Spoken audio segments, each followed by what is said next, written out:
สบายดีครับผมกับซองดีเสร็จแล้วมื้อนี้เราจะพาทุกคนมาเห็นอาหารมื้อนี้จะเป็นเมนูผัดกะเพราปลาหลอลี่เป็นยังไงเดี๋ยวเราไปเบิ่งส่วนประกอบมันก่อนว่ามีหยังเดี๋ยวไปเบิ่งกันเลยส่วนผสมของเราก็จะมีหัวชีไข่ใบกะเพรารสดีกระเทียมมะเขือข่าแล้วก็ปลาหลอลี่เนาะต้นแรกเราก็จะใส่มะเขือนี้ตามใจคนมากเลยว่ามะเขือบ่มะเขือก็ใส่ตามนั้นอันนี้เราใส่15เม็ดต่อด้วยกระเทียมต่อไปจะเป็นข่า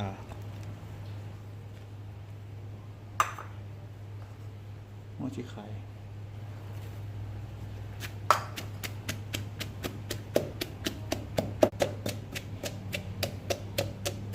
จะตำให้ละเอียดเพื่อเขาจะได้ไปเกี่ยว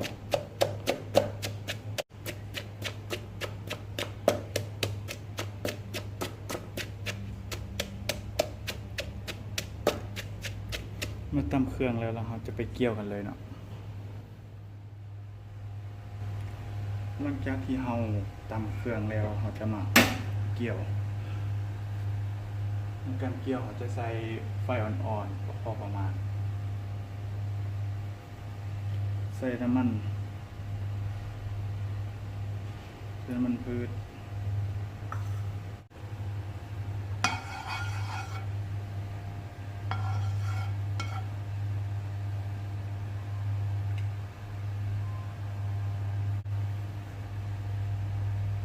แล้วก็ใส่เครื่องเคี่ยงที่เราได้ตำมา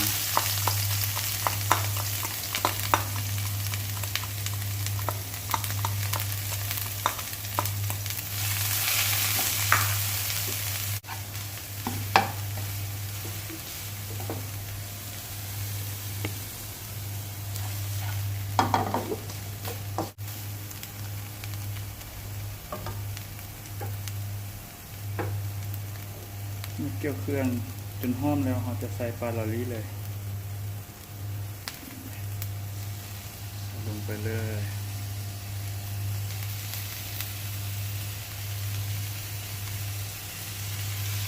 ต้นป้านี้แล้วจะคดมาลองจะเห็ดตอนน้อยตอนใหญ่จะแนะนำให้เป็นตอนใหญ่เพราะว่าเวลาเราพัดมันจะได้โบหมุน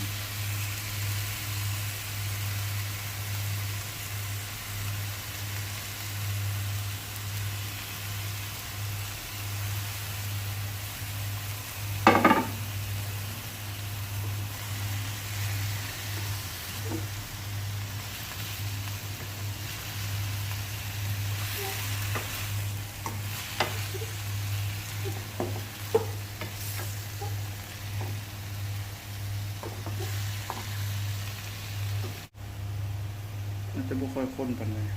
เพราะว่าจะให้เนื้อปลาหมุนได้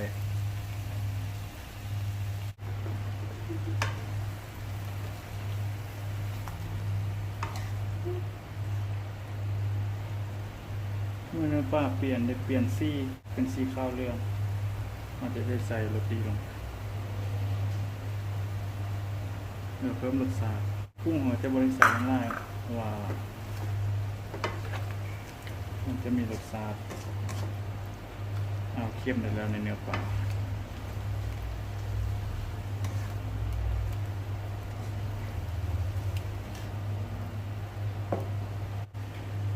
ตอนนี้เราจะได้ใส่ข้าวโม่ปิดไว้เพื่อให้ความของมันกระจายได้ทั่วเราจะบริคนไล่เถื่อประมาณ2 นาทีผ่านไปมันจะได้หน้าตาจะเป็นแบบนี้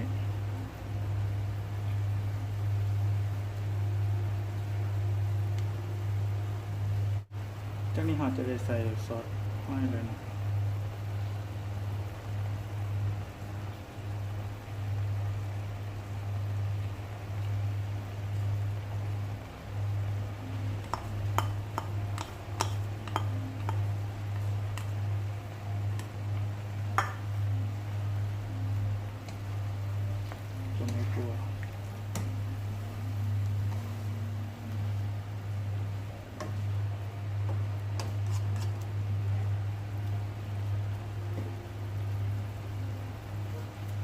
ำหนึ่งเนื้อปลาก็ได้ออกมาแล้ว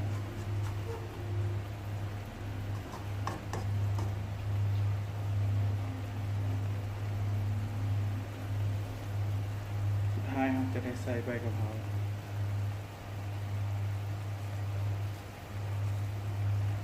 ตัวนี้ก็แล้วแต่คนหมักเนาะไล่หมักไม้ก็ใส่ตามนั้น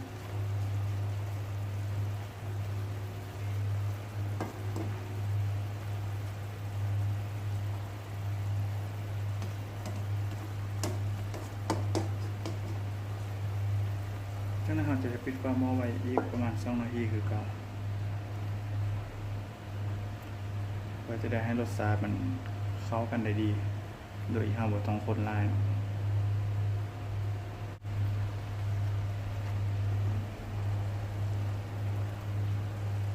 ไม่จะประมาณนี้คือว่าเสร็จเรียบร้อยแล้วเนาะ